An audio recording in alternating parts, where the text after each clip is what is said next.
మనం ఏ మాటకి ఆ మాటే చెప్పుకోవాలి కానీ, అమెరికా గతంలో అగ్రరాజ్యం తనను ఎవరు ఏమి చేయలేరు అని విర్రవీగుతూ ఉండేది. కానీ, అలాంటి దేశాన్ని ఇప్పుడు ఇరాన్ ముప్పు తిప్పలు పెట్టిస్తుంది.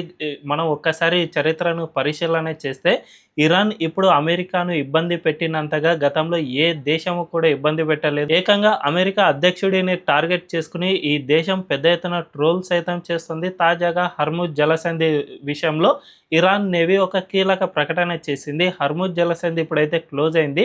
దీన్ని ఓపెన్ చేయాలి అంటే ఇరాన్ సుప్రీం లీడర్ ఆదేశాలు మాత్రమే దీన్ని ఓపెన్ చేయిస్తాయి. అంతే తప్ప ఎవరో ఒక ఈడియట్ చేసిన ట్వీట్లను ఆధారంగా మేము ఓపెన్ చేసే ప్రసక్తే లేదు అని ట్రంప్ను ఉద్దేశించి ఇరాన్ నేవీ ఇటువంటి కీలక వ్యాఖ్యలు చేసింది. దీంతో పాటు గతంలో అనేక ఇరాన్కు సంబంధించిన ట్విట్టర్ అకౌంట్లు ఇదే విధంగా ట్రంప్ను అవమానిస్తూ కొన్ని ట్వీట్లను చేశాయి. దీన్ని బట్టి చూసుకుంటే అమెరికా అగ్రరాజ్యపు అహంకారాన్ని దించడానికి ఇరాన్ పెద్ద ఎత్తున ప్రయత్నాలు చేస్తోందని చెప్పకనే చెప్పుకోవచ్చు. సో ఈ విషయం తర్వాత అయినా అమెరికా భవిష్యత్తులో ఏ దేశంతో అయినా యుద్ధం చేయాలి అంటే ఒకటికి 2 సార్లు ఆలోచించుకోవాల్సిన పరిస్థితిని ఇరాన్ కల్పించింది అని చెప్పకనే చెప్పుకోవచ్చు. మరి ఈ విషయంపై మీ అభిప్రాయం ఏంటో కామెంట్ల రూపంలో తెలియజేయండి.